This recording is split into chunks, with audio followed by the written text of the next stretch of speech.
and gentlemen, this is It's All Good, Man, the Better. Wait for it.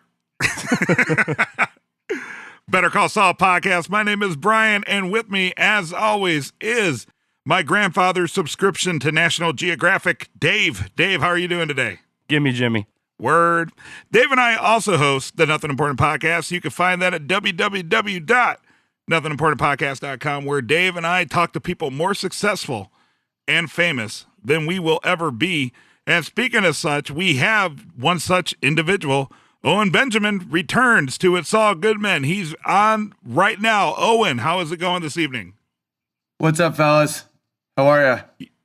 You know, this is like the third time or second time you've been on our show in 3 days. One more time, and I believe you and I are officially dating. Yeah, let's go for 3. I'm third wheeling it, I guess. I feel like we're already dating now, so I think you're the one that has commitment issues. Well, okay. Well, I'll be sure to update my Facebook status tonight. That's all I ask. That's all I don't ask. even know. I'm making it as complicated because I'm just caught in the middle. Every time I see it say single, that's a slap in my face. Well, I tell you what, if we hang out tomorrow, we could take a picture together, and then everybody will see how official we are. All right.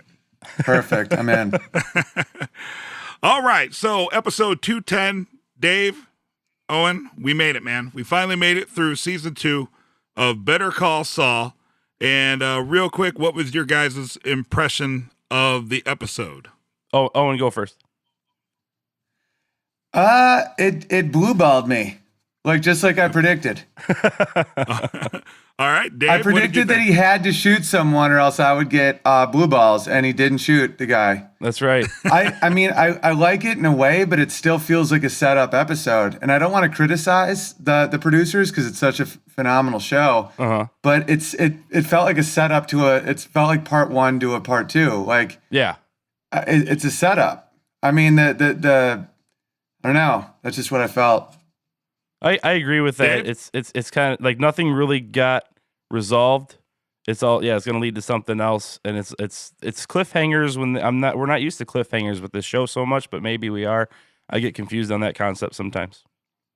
Yeah, well, I definitely enjoyed it more than I enjoyed the season 1 season finale. So, What were we saying? Not a high bar to hit, though. Oh, I just think that they weren't like season finale cliffhangers. They were like tiny cliffhangers. Like for example, when it's revealed that he was recording his brother, I feel like that's an easy argue out. I feel like Jimmy could just be like, my brother's legitimately insane. Uh-huh. Like he covered his house in tinfoil, and I was trying to make him feel better so he didn't throw his life away, and I was willing to say anything I wanted. Like that's an easy talk out. Right. So I don't think that's like a hard enough cliffhanger. And then who wrote "don't" on Mike's car and left that stick? I was trying to. I guess we'll go through all the scenes, but it doesn't feel like it. Just feels like strung together, like just random cliffhangers. Like who could have possibly done that? And how did that make sense? Yeah, I kind of felt honestly. I felt like some of the stuff was almost trying too hard.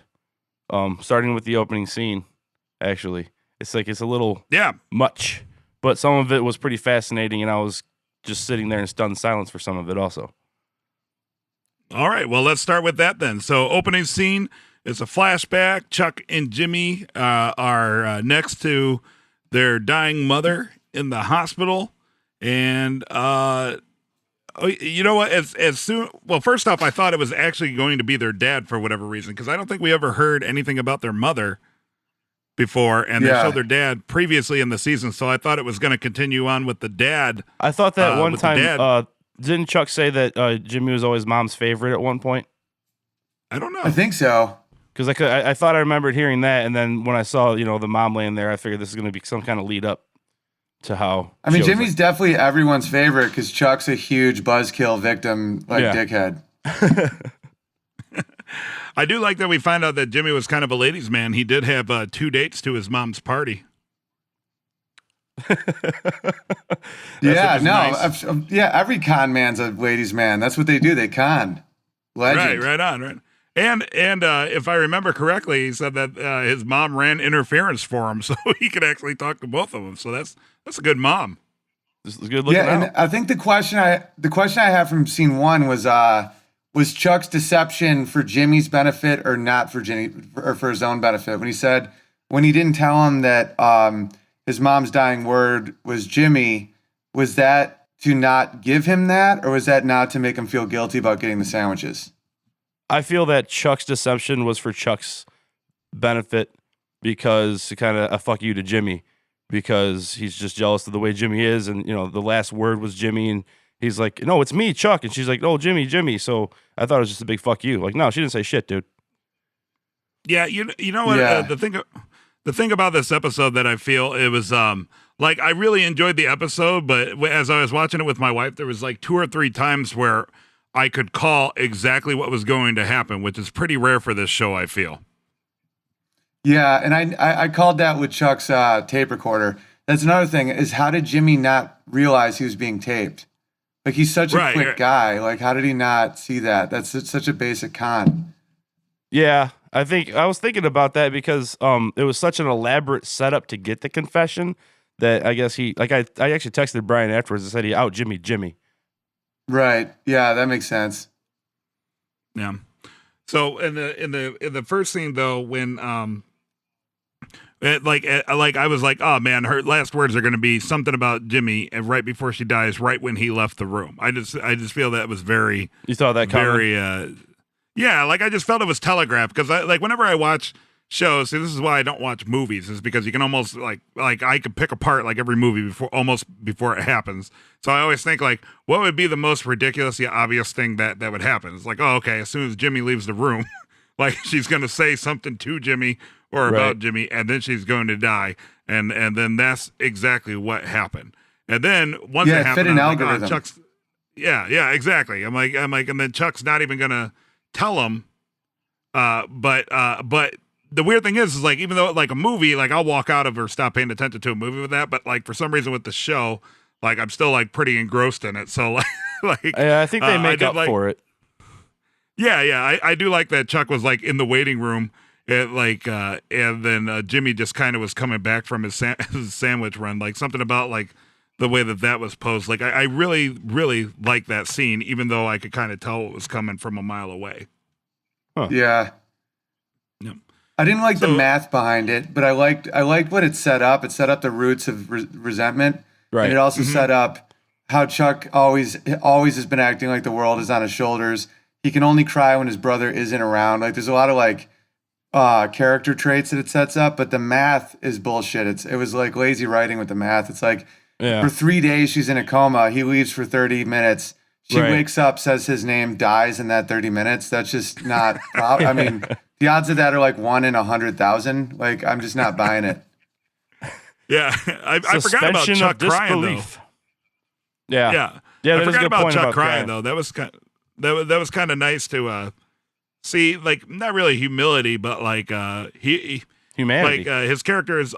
Yeah. His character is always presented as kind of above it all. So it was kind of nice to see him kind of breaking down and, vulnerable for once, because he's usually like ahead of the game and he's usually on point. And in that moment, it kind of just brought his character back down to earth a little bit, and he just kind of lost it for a second. Yeah, I've just now realized that all those scenes happen with that dynamic between Chuck and Jimmy with the blue tint, the blue hue to everything. So now I need to go back to season 1 and find any openings with that tint and see if those are also in that vein. Well, it's pretty established that that's the flashback tint, and like as soon as it popped out, I'm like, oh, flashback. Cool. Well, but they're different tints for different types of flashbacks that have led to different aspects of why Jimmy's doing what he's doing. Ah, gotcha. Interesting. I didn't even pick up on that. That's my over analytical brain going on there. Yeah. I like All it. right, so the opening credits, because we talk about this every episode for no particular reason, was the coffee mug falling. Yep. Dave, any weird, obscure analogy you got for that one? No, but I was thinking that I want to go back and see if the video goes to black and white at the same spot of every part of the song in each one.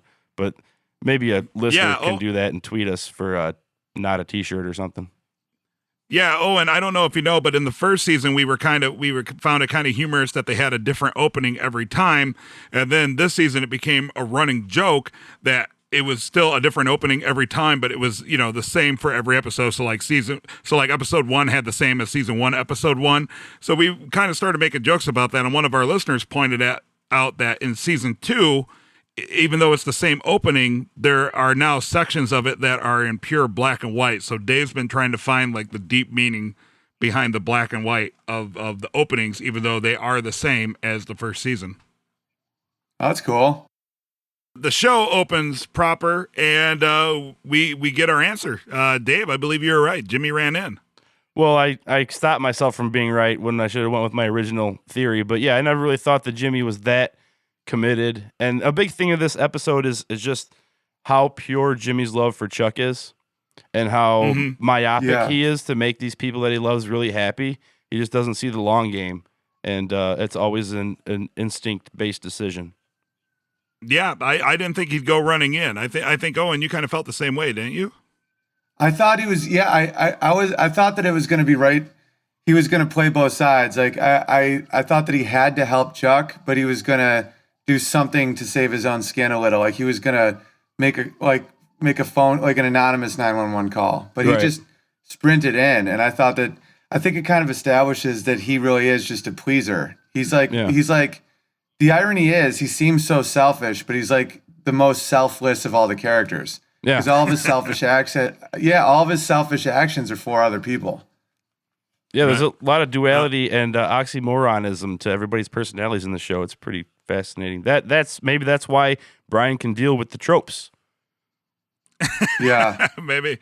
We find out a couple things. We find out one, Chuck was only unconscious for a minute, so we were kind of right. Remember, we thought that was going to be long and kind of drawn out, Dave. And no. I mean, he ran right in. He didn't question himself too long. So it looks like in the episode prior when he said call 911, pretty much that was the time. That was like the time span. He got it out of his mouth twice and came busting in. So there wasn't a long bit of unconscious for Chuck. And then we show him going to the hospital. And I love how even if he's on the gurney, he's still worried about all the electrons, that he's still holding on to the electric magnetic allergy that he has. Yeah, right? Yeah. My notes for this section were they're getting crazy with the camera, and I like it. And that was it. Remember, I think I was talking before about how a friend of mine had commented like the way they filmed the show really puts you in the scene, and I was like, holy crap! Like you feel what Chuck's feeling like throughout that whole scene. The way the camera's upside down, it's crazy. You're disoriented. It was a pretty insane, intense scene for me, anyway. Yeah, and like how technical and accurate I mean, I've never been in that situation, but it seemed like the banter that the staff, the rescue, the hospital staff was doing seemed pretty accurate.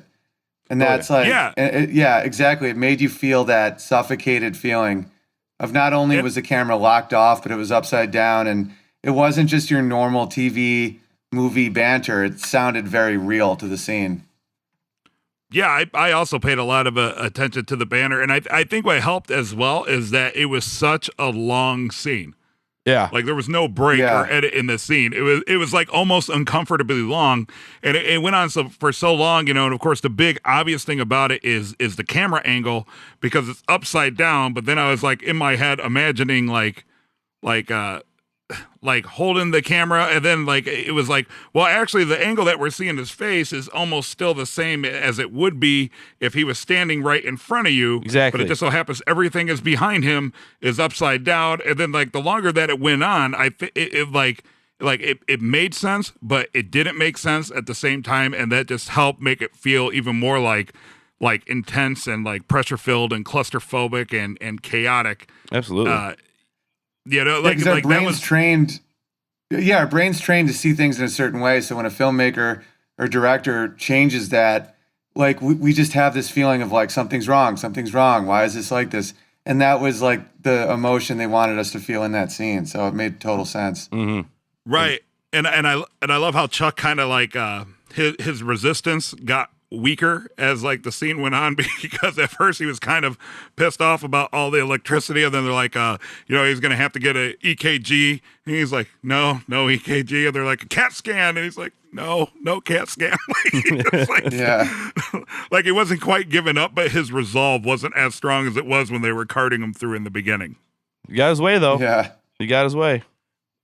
Yeah. And so then we cut outside, and Jimmy's talking to the doctor, and I thought it was funny that Ernesto was like standing off in the corner, like not even looking at Jimmy. He was just like kind of in an awkward part of the room. I noticed that that Ernesto's role is expanding, obviously. So that's really making me get on this Frings back thing. Maybe that's actually kind of legit, because it just kind of seems like out of nowhere they're choosing to show you him. They put him right in front of that scene while it's going on in the background. He's had some unnecessary dialogue parts that I kind of felt weren't really needed. And he got a joke this episode. Yeah. He wants to go back to the mailroom. Yeah. Yeah, you know what? I just on a side note, for some reason I had to replay that part like 4 and 5 times because I could not hear what he was saying at first. But yeah, like that kind of thing is just great. That was probably that whole hospital scenario was probably easily my favorite scene of the entire finale. Yeah, because it definitely set up Ernesto's character a lot, because it ties him now to Jimmy's crime. So you can see like down the line him being disgraced somehow and choosing crime, and it also just shows the choice he made to have Jimmy's back instead of tell the truth. Yeah, and I also think he's real nerdy. Like, you don't realize like how nerdy he is till he talks, and then when he says, "Well, you're my friend," like that kind of made me think like, well, maybe this guy is going to be one of those just like wherever he's accepted, he's willing to do what it takes to be accepted in that group. See, he looks like Frank. And he looks like Frank. He does. But I'm glad you brought that up, Dave, because that really took me off guard when he's like, you're my friend. I was like, are they friends? Like, are they really, like, when was it shown they were friends? Like, maybe that's what Jimmy was thinking. Like, I know they're kind of, they would pass each other, running errands for Chuck and stuff like that. But I was like, what? They're friends? So, very, very interesting dynamic. I love how Jimmy goes back into the room to, give Chuck the news about whether or not they're going to commit him. And he just walks in like, hey, buddy, how's it going? Yeah. Well, it wasn't the news about committing him. It was the news about getting the test done. Chuck's the one that thinks he wants to commit him. Right. Well, he actually said, when they were outside, I'm not committing him, but they did bring up the specter of the temporary. Yeah. That was just to get I'm pretty sure they talked to the temporary emergency guardianship, but that was just to get the test done. That wasn't anything about the nurse wants him, or the doctor wants him committed, but Jimmy's fighting that. But Chuck thinks that's Jimmy's point, is to get him committed. So there's that whole twisty scenario. Right. Yeah, but Chuck's paranoid. Oh, yeah. Yeah. Yeah. But he's right. Once again, he's paranoid, but he's right sometimes. Yeah, he's right on the ball with it. He puts 2 and 2 together, and and then he even expands. Remember, I talked about like how kind of not convenient, but how kind of on the nose Chuck was able to figure out Jimmy's scheme in the last episode, and then this one he just continues right where he left off, pinpointing, and putting 2 and 2 together that Jimmy bribed the counter guy, kind of set that whole situation up, and he's like, "Oh, you're just Johnny on the spot," and he starts putting the timeline together. And then that's when Ernesto sticks up for Jimmy. He says, he tells Chuck that he's like, well, I called him. Everything got so skewed in that one scene. Yeah, that was just really out of the blue. Yeah. Like way out of the blue. Nobody saw that coming. Yeah. And then Chuck realized that Jimmy can literally, like, everyone likes Jimmy more than him, even like his guy. Yeah. Oh, yeah. That's just another dagger in the heart. Yeah. Yeah. Yeah, but Jimmy did ask Ernesto before he said, I missed a mailroom, right? He said, well, yeah, that's when he said, you're my friend. We already covered that. Friend, Sorry about that. My notes, we jumped around a little bit. Sorry about that. It's all right. All right. So then we finally get our we see the truck driver tied up. The what's the name of that company, Dave? I don't remember the From Our name of Family the to Yours, Like but that's no. the one thing. The one thing I didn't look up is the name of that truck company. The slogan was "From Our Family to Yours." Gotcha. Okay. Well, anyway, so we see the truck driver tied up. They're, the Salamanca crew is taking them to, I guess, their torture shack. And then Mike pulls up right after. I'm like, who the hell didn't see that big shitty station wagon in a behind third him? Like, in a third car too. This is like the third car we've seen him use for this thing. Yeah, I noticed that too.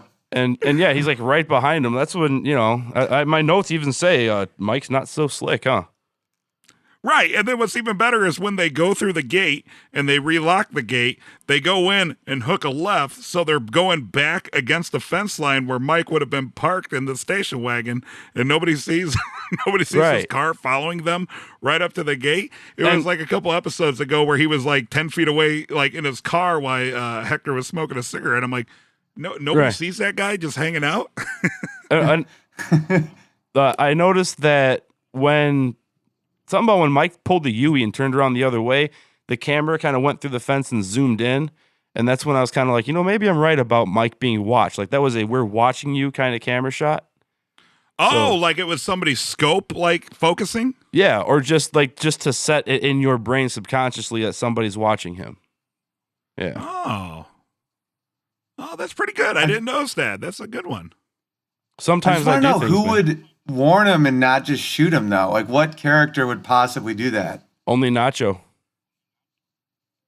But I mean, he would still just shoot him. I mean, he's still like a cold-blooded like cartel guy, But I think Nacho wants to keep him around. He doesn't want him to cross Salamanca anymore because he knows that when Tuco gets out, he's probably going to go back to Mike again. Or something like that. Oh, I see. Okay. Right. Yeah, one of those symbiotic relationships where, I need you. I want you gone, but I need you for now. Right. Woodpecker and hippo. It's like the only thing I learned in 7th grade biology was like, even though there's multiple symbiotic relationships, for some reason in 7th grade biology, all I learned is that the woodpecker on the back of the hippo is a symbiotic relationship. I just remember the movie My Side of the Mountain that we watched like 8 times about symbiotic relationships. We never got that one. Yeah, me and Dave didn't go to like a good school. No, I think my school was even worse than yours, where we just watched the stupidest movies. They're like, "Hey kids, just watch this in the dark." I talked my English teacher into watching the Simpsons version of Lord of the Flies instead of reading the book. Nice.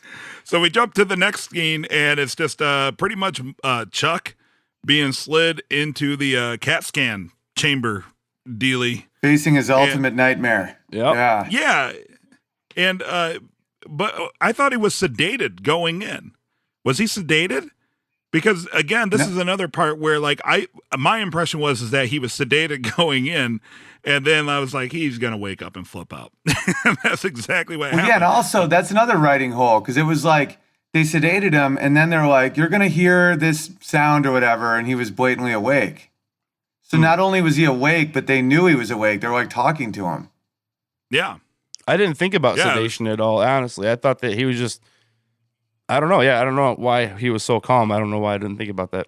No, I'm pretty sure they sedated him because I don't have it in my notes, but I could have sworn there was like a scene where he was talking and saying how he didn't want to go through with it and they shouldn't do it because remember he was giving him the speech about he was giving Hippocratic Oath. Yeah, about the Hippocratic Oath, and they put him under, and then as soon as they started putting him, I'm pretty sure that's where that scene was. And then when they were putting him into the thing, I'm like, he's gonna wake up and freak out. Okay, yeah, that's right. When he was catatonic, they were giving him the opposite of anesthesia. That's right. Remember, they're like, we already gave him the other stuff. So yeah, he was definitely sedated. Yeah, I was thinking that the sedation wore off before the CAT scan, but no, I have my scenes backwards. Yeah. And then my uncle's an anesthesiologist. That doesn't happen. Like you don't just randomly wake up in a surgery. Like it just doesn't. I mean, that's another one of those 1 in 100,000 vibes. Nah. The catatonic state actually comes up in the end of the next scene, but it kind of pulls out into Jimmy waiting in the hospital. Kim joins him.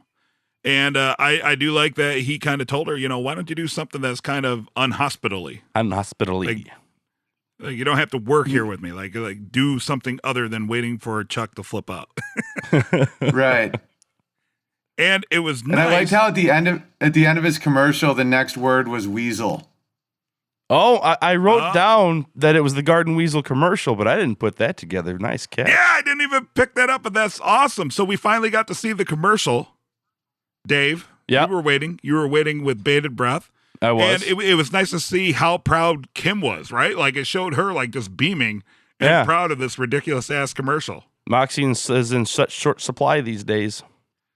Yeah, and Owen, good call on weasel being the first word after the commercial. Good call. I did with Dave. I was like, oh, garter weasel, ha ha ha. I remember that. Like, I didn't even put weasel after that, but that's very apropos. Yeah, it was showing him as this hero character, and you saw on his face that it was, he was like, am I really that guy? Then the next word was weasel. I want to know who he texted. No, he turned his phone off. Because it showed his phone number. He didn't want any calls coming in regards to the commercial, so he just shuts it off. And one thing I just thought of about that, remember, I think it was last episode, he told Kim to tune in at a very specific time because that's when the commercial the next morning going to be played. So it was like his proudest moment, theoretically, which was the commercial, and Kim was all happy with him, aired as they were waiting in the hospital for Chuck to go basically through what Chuck would consider torture. Yeah. And that was such a good statement. I had no response. Oh, that's good because for a minute there, I thought I sounded stupid. No, that was good. That was a strong statement. Thank you. Also in the commercial, I noticed it's the same exact tagline, right? A lawyer you can trust, with trust underlined. Isn't that the Saul Goodman thing too? Yeah, and their thing was "Gimme Jimmy." No, I meant like the graphic at the end. It says a lawyer you can trust underneath his name. Oh yeah, when he changes to Saul, it keeps that going. It's just a little thing I noticed. Yeah. And he's really good at he's just really good at catchphrases, right? Because we've already seen if you need a will, call McGill, and then there was "Gimme Jimmy." So he could be he could go into marketing guy. He's a cunning linguist. He is. Yeah, no, he gets it. He gets a good rhyme. Yep, absolutely. And that's when we see that, we focus back in and Chuck looks hilarious, but he's like in a catatonic state. Basically had a panic attack, self-induced from everything that's going on. And I probably shouldn't have chuckled. That scene probably wasn't meant to be funny, but I found that hilarious. That just shows. Yeah, I chuckled. Heyo. Yeah, knocking him out of the park. Yeah. And I like how the doctor is just explaining that, and it's just a matter of time before it comes out. And I do like how Jimmy was like, well, then I'll wait. Yeah. Like no hesitation, and it wasn't even like a hey, look how magnanimous I am that I'm going to wait. It was very genuine. He's like, all right, fine, then I'm waiting. Like it wasn't even like no ulterior motive to it. It was just to show that above and beyond all, he really does love his brother, and like, I'll be there for him. Yeah, pure as a driven. Yeah, and his brother realized that was his weakness, and that's what he ended up using against him. Exactly. Mm-hmm. Exactly. All right, we cut back to the desert, and we see Mike shooting with Lawson spotting. So Mike's like shooting, testing out the sniper rifle. Lawson is spotting. And the thing about Lawson is every time he's in a scene, I have no idea what the hell he's talking about, and it's so rapid fire, I don't even care attempt. Yeah.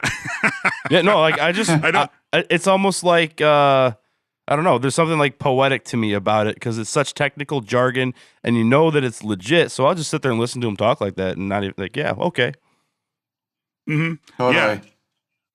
Yeah. The only thing I took from that is that apparently sniper spotters measure in minutes. Yep. That's the only thing I got out of that. That's I think astronomers do too, right? I don't know. Yeah, it's degrees, yeah.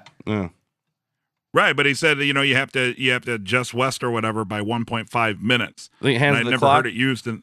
Yeah, it's a fraction of a degree. Oh, okay, gotcha. All right, yeah. Well, I'm dumb. Good job. So Mike takes the gun, and I do like how Lawson wipes it down and says, "No offense." None taken. Very courteous. Very courteous. Okay, so Yeah, he's a professional. When they come out for the wide shot, and then did you guys notice that little 2-second even wider shot? No. What happened? It seemed out of nowhere. Like he's wiping down the gun, and then the camera comes out to a wider shot. You see where the van they're at, and then Mike's car, and then for a second, like a rapidly zooms out even farther. Okay, yeah, I did, and then it just goes to the next scene. You know what? I didn't write anything down about that, and I feel like I was like, it just kind of startled me in a way. I was like, that's a weird cut. That's a weird edit in a show that has pretty awesome editing. So that probably goes back to your original comment that me and Owen didn't catch about how the zoom in was very much like binoculars or somebody looking down a scope. Mm-hmm. Look at you, Dave. Oh, maybe right. There it is again. Okay, now looking back at the time, I thought it was just to show how empty it was, how alone they were. Now that you say that, it sounds like they're being watched. It's how alone they think they are. Yeah. Right. Nice. Damn, these guys are good. They do some predictable stuff, but god damn it, they'll blow your mind sometimes. Because I guess Nacho put together that for Mike to pull off what he did before, he was obviously stalking them. So he probably he probably was. Yeah. Huh. Who could it be? I wonder if it's somebody from Breaking Bad, like a Crazy 8, or I don't know. No, we can make predictions. Oh wait, doesn't when in Breaking Bad when they first meet Jimmy and he says it wasn't me, it was Ignacio or something like that. Doesn't he drop another name too? I don't know. All right, moving on. Yeah, moving on. I don't have anything to say other than I don't know. So we move on. Yeah. There's a time. I'll cut that out. We move on. There's a time lapse of Chuck coming to. Jimmy's still there by his side, and Chuck just kind of asks him flat out. He's like, "Well, where am I heading? To an insane asylum?" And they find out, right. that his heart's and his head's okay, and Jimmy just reassures him no, you're going home, and Chuck just kind of wants to be left alone. So yeah, he doesn't seem too appreciative that his brother was there through it all. Because even before when Jimmy screwed him over, he at least had a little bit of admiration for Jimmy that he stuck with him, even though. Well, it's completely the opposite now. Yeah. Because now Jimmy's intentions are not. Yeah, because he did. I mean, in Chuck's defense, he was completely betrayed by Jimmy because of that. Right. If he's there with access to his home, he could destroy him. So. Right. As much as I side with Jimmy in the final betrayal, it's if you look at it from Chuck's point of view, he's completely vulnerable when he's in those catatonic states, and Jimmy used that to his advantage. So right. Now I think he had the plan the whole time because as soon as Jimmy left, he went right for his tape recorder. He knew right where it was. Yeah. I think he was planning that since the beginning. Yeah. I like how that played out. He left the house, and I was like, oh, I left the house. And then he went to the garage and you see all the stuff he's collected over the years, and I didn't catch that it was a tape recorder at first. For whatever reason, I didn't catch that. Yeah, I put a radio, I thought, or something. Well, they purposely didn't show you exactly what it was. Yeah, obviously. Yeah, it just basically was he's up to something. Yeah, that's why the whole final scene, I knew he was taping. Yeah. Totally. Mike, we're back out in the desert. Mike sets up his sniper rifle. Gets on his little perch on a rock hill overlooking the torture shack, and basically the whole scene, the whole scene is played out from Mike's point of view. We see he scopes on that messenger guy from a couple episodes ago. I don't remember, basically Arturo. Yeah, is that who it is? Digging the grave, right? I think his name's Arturo. And then digging the grave, and we even see the twins at one point walk the truck driver over. And they kill him, and Mike's trying to line up the shot, and I'll be damned, Nacho is in front of him the entire time. So is that kind of saying that Nacho knew where his position was? Yeah. Is that Man, That's what I was taking from it. At first, I thought it was like they're gonna pull that bullshit where it's coincidentally in the way, but then given what happens later, then yeah, that's how I took it. It was coincidental, and I'm like, son of a bitch. And the whole time I was watching, I'm like, oh man, Owen's gonna love this. Yeah, but I mean that's a big jump that like Nacho knew that Mike wouldn't shoot him too. You know, I started thinking that Mike was the target. When this, for the record, this was my favorite scene of the episode. Okay. Because I felt the way they were showing, they kept panning across Mike's face and they're showing like this strain on his face. I thought it was like that he knows he has to take out Nacho, but he doesn't really want to, is what I thought his thought process was. But he was really just pissed that he couldn't get a clean shot on Hector. Right. And what they did really well, this scene was so long and so quiet that, like, even I started like double thinking what was going to happen. I was like, oh man, that's great. What a great coincidence. Nacho's in front of Hector the entire time, so nothing's going to happen. But then it went on so long and the scope kept moving around. I was like, well, maybe he is going to pull a trigger. Maybe he is going to try something, even though I was like arguing with myself. Yeah, just back and forth. I thought he was just going to shoot the dude digging just because he was pissed. Yeah. And for a moment I did too. I mean, it seemed like it went through the character's mind, because they were already back in the shack, and then when the Arturo, I guess his name was covering back up the truck driver's body, in the grave. I mean, he put the reticule over the guy for a few seconds, and then I was like, oh, so is he going to give away his position then, or? But Brian, may I? What the hell did you just say? A reticule? A reticule? I don't know. I'm not the only dumb one, apparently. Is that a scope? Is that what you're talking about? No. Okay. So like when you look down a scope and crosshairs. Yeah, like the crosshairs. There's like the crosshairs. Yeah, right? but there's a term. It's like reticle or reticule. It has a term that it's actually called. Yeah. So anyway, I'm an idiot and I can't speak well. Well, I don't know what it is. You took a shot at a home run of a term. Yeah. Yeah, I went for it and I whiffed. All right. Yeah, you foul tipped it. It's not as bad as the Jordan Harbinger joke, but like that was the worst whiff ever. Oh my God. Yeah. Oh, and I'll tell you about that off air. But but yeah. So Dave, this is your favorite scene. I did like how intense and quiet the scene was, but as Owen already kind of touched on, it just kind of meh.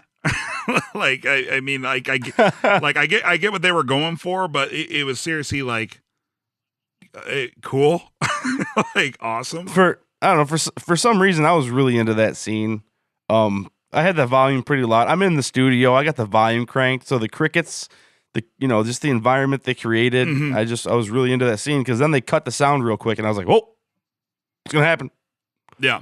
And then it's just a horn. I just want to know how they did it. It's like, so Nacho had someone else put the don't on the thing. So now he's already revealed his relationship with Mike to another person. It just, to me, it doesn't play human. It doesn't add up in the human nature calculator. I just don't know who he would trust with that information that could pull that off. Right. It's like he doesn't trust, you know what I mean? What if it's Jimmy? Oh, I'm sorry, wrong show. This is crazy speculations. No, I don't know. It could be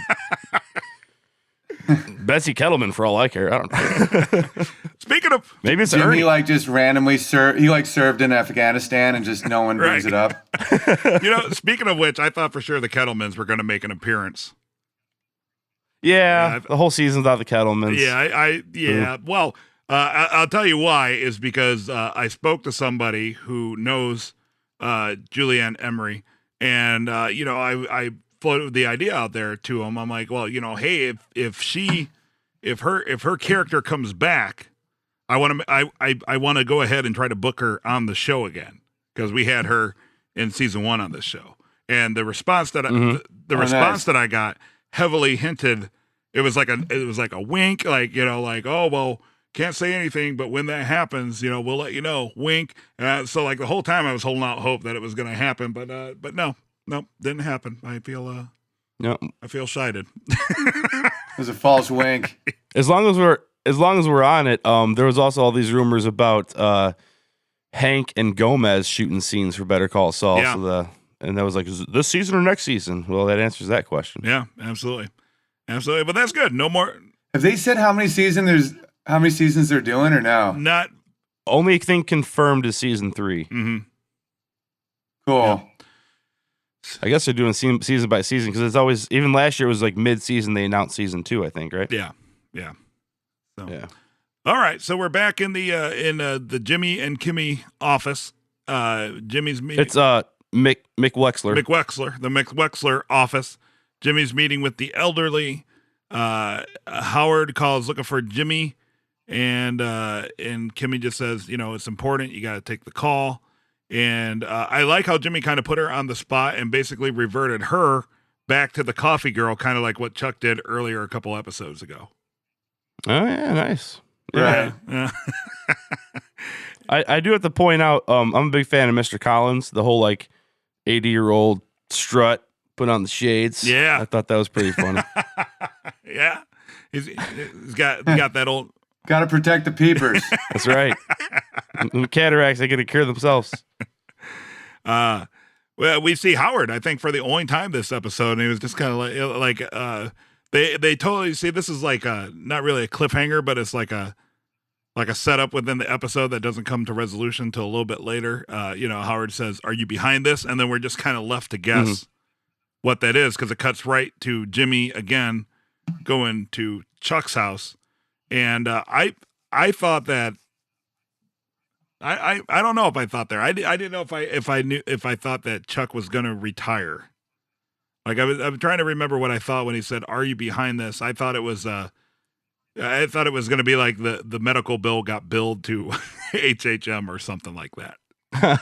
Yeah, I had no idea. I thought there was a chance that Chuck had some sort of evidence in his garage that showed that Jimmy did the Mesa Verde scam, but that was quickly changed. Yeah. Chuck or Jimmy enters Chuck's house and Chuck. Yeah. So Jimmy enters Chuck's house and apparently Chuck's reenacting the garden from The Martian. What? I don't even know what that is. What? You ever seen the movie The Martian when he builds the garden? Oh, I know what you're saying. Yeah. No, that joke didn't land. Okay, my bad. Yeah, dude. I get it now. At first, when you said The Martian, I thought of the cartoon, and then I remembered the movie, and I was like, oh, yeah. I've seen like 10 movies in my life, Dave. I don't I'm like, it's a completely like foil-lined room. Did not know that. Okay, well. But he said he wanted a Fermi cage. Do you guys know what a Fermi cage is? Faraday cage? Wikipedia told me. Yeah. I had to look it up. Yeah. It's like an electric insulator. Yeah. Nice. Yeah. Yeah, I learned that because if you go to the Museum of Science and Industry, they have like a big Tesla exhibit, and they actually have a Tesla coil on the ceiling, and it's huge. It's like one of the world's biggest Tesla coils, and you can lay on these benches and look up at the ceiling, and every 20 minutes the Tesla coil fires and it shoots lightning across the roof of the Museum of Science and Industry, and it makes like this hellacious noise, which I actually meant to bring up earlier, but all the like the electric sound effects, Dave, you're an audio guy, like the bzzz, like all that. Mm-hmm. Like that's exactly what it sounds like, and like every time in this episode where I went to the bzzz, I kept thinking about the Tesla coil on the ceiling of the Museum of Science and Industry. Yeah, but long story short, that's where I learned what a Faraday cage was. Nice. So okay. So beyond that pointlessness, I did like how there was. I did like how he entered the room where all the space blankets were hanging. Mm. And I have it like written down on my notes. I'm like, oh, neat, space drapes and space decor. Yeah. And then we find out finally what the call was about, and it turns out Chuck had retired HHM and law, and Jimmy calls this just because you just lost Mesa Verde. And as soon as he said, I can't do the job anymore, that's when I knew. I'm like, he's recording him. He's trapping him. It's a trap. Yeah. Like that for me was the total. Especially when he said, like, do you know that you just admitted to a felony? Yeah. That was my moment. That was my Sixth Sense ring drop moment. Right. I up until that point, I really thought that like Chuck was losing it and Jimmy was just like, just going to try and make him feel better. Well, what I thought as soon as he said, I can't do the job anymore, it reminded me once again to go back to children, Dave. It reminded me of like when my daughter's like, hey, I want to go to the park, and I'm like, honey, I have too much work to do. We can't go to the park right now. And she's like, okay, like I guess I'll just play all alone. Like, because she's, you know what I mean? Like, she's trying to like almost like guilt me into being like, oh, okay, I guess if we're gonna play alone, might as well go to the park. Like that's how I feel. He was like, I can't do the job anymore, okay. And he was trying to bait Jimmy into like admitting, which is exactly what happened. But then I thought there was going to be like a double twist because he had an out. Chuck gave him an out when Chuck said, are you really it was something to the effect of, are you really just saying this to make me feel better?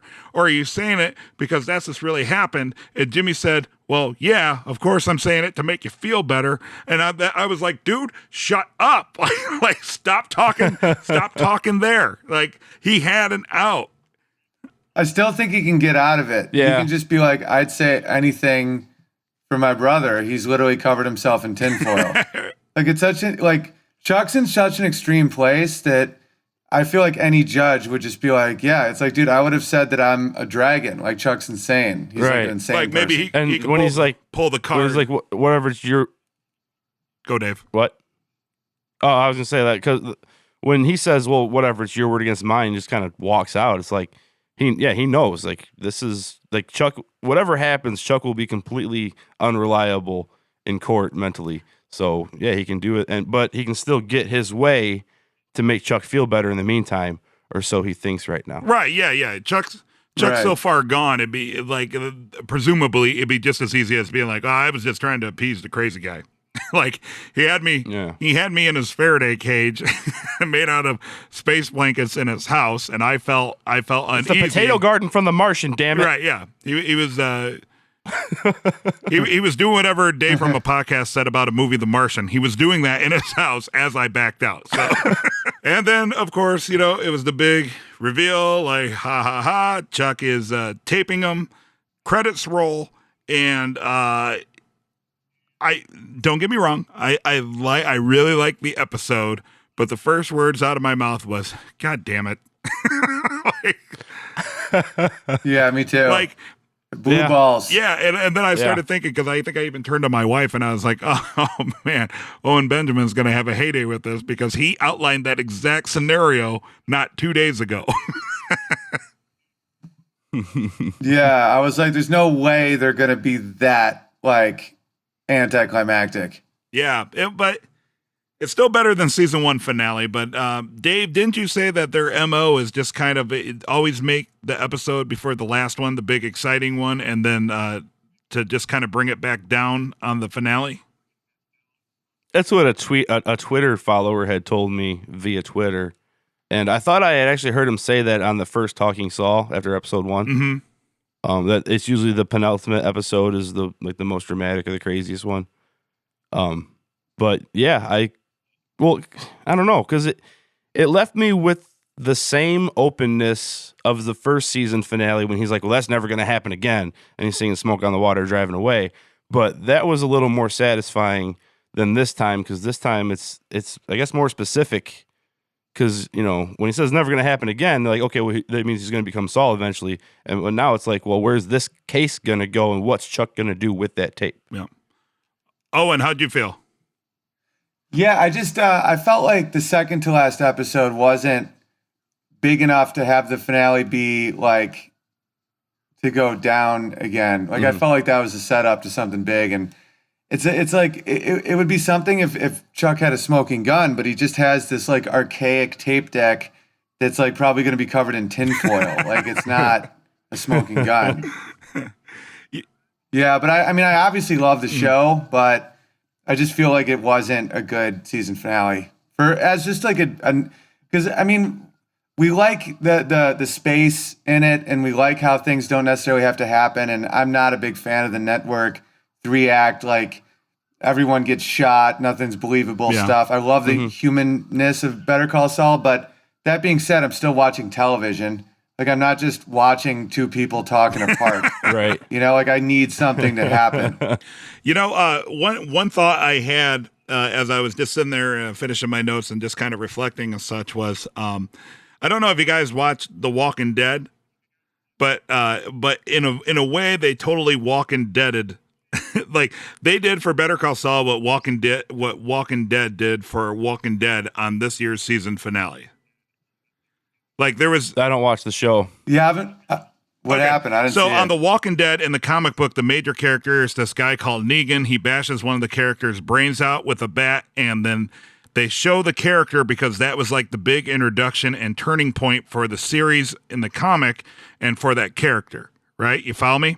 So in the TV show, Negan, that big bad guy, it was the scene was pretty close to the comic book, and everybody wanted to see a character who's been there from the beginning, because in the comic book, super popular characters always die in horrible fashion, like every 50 issues, like at very important points.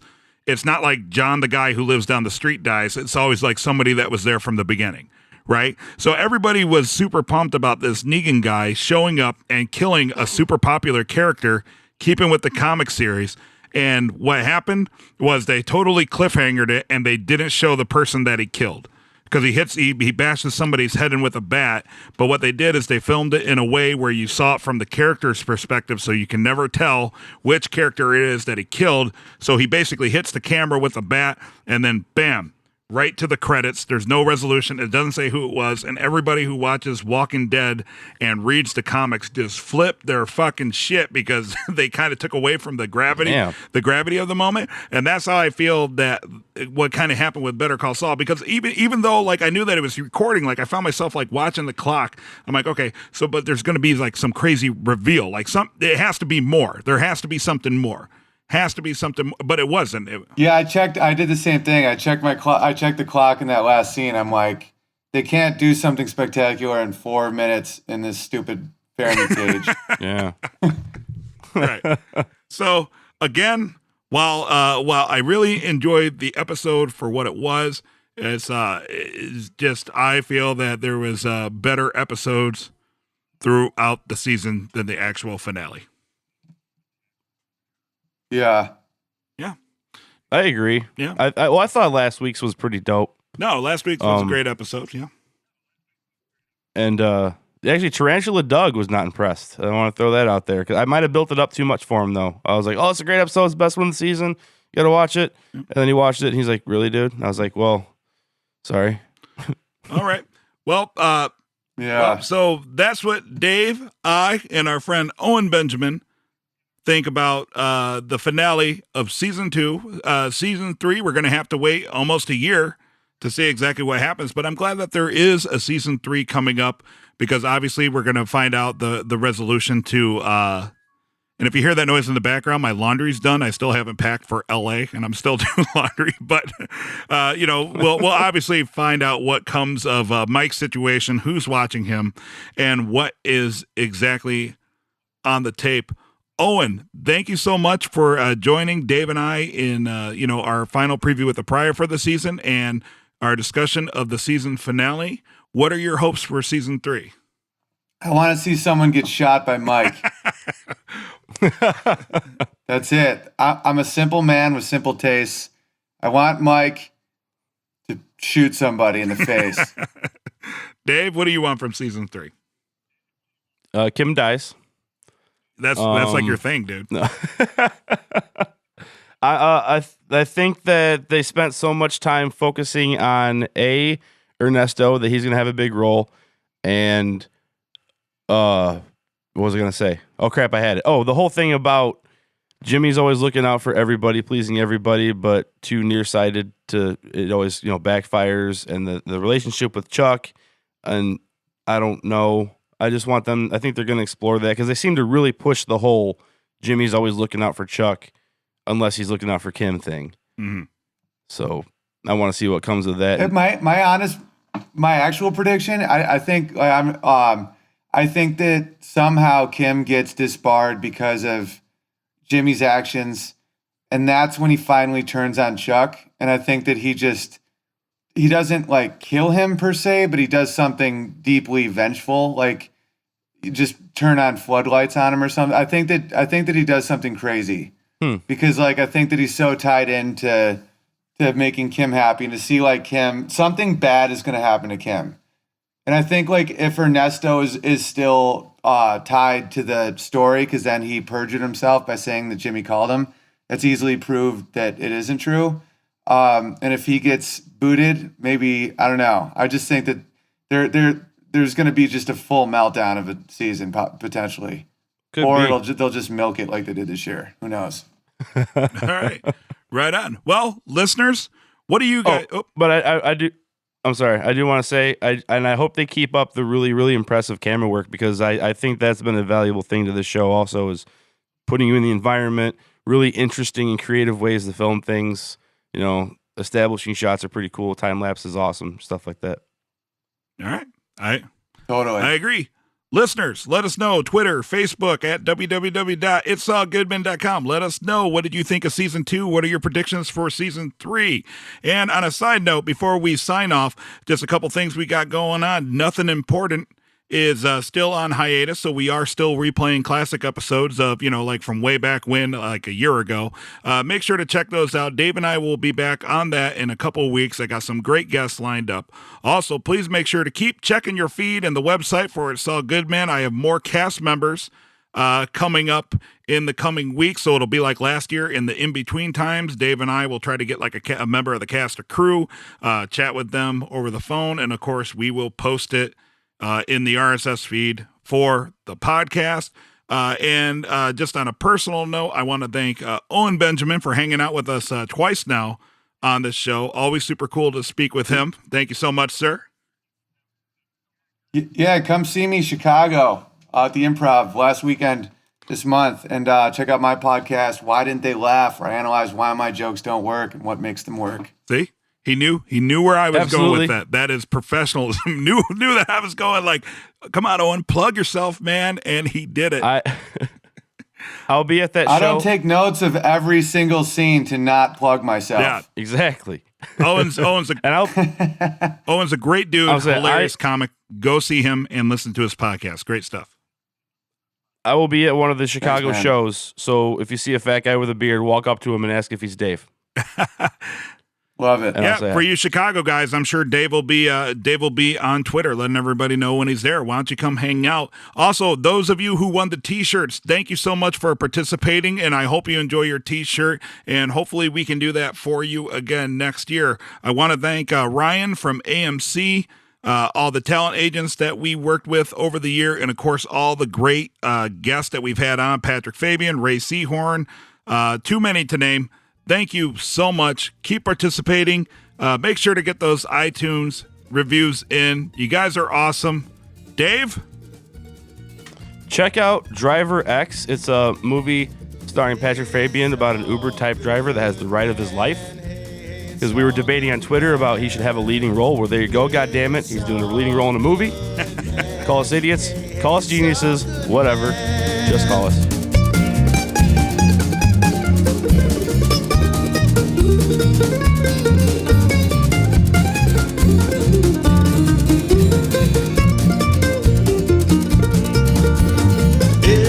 It's all good, man. Hey, it's all good.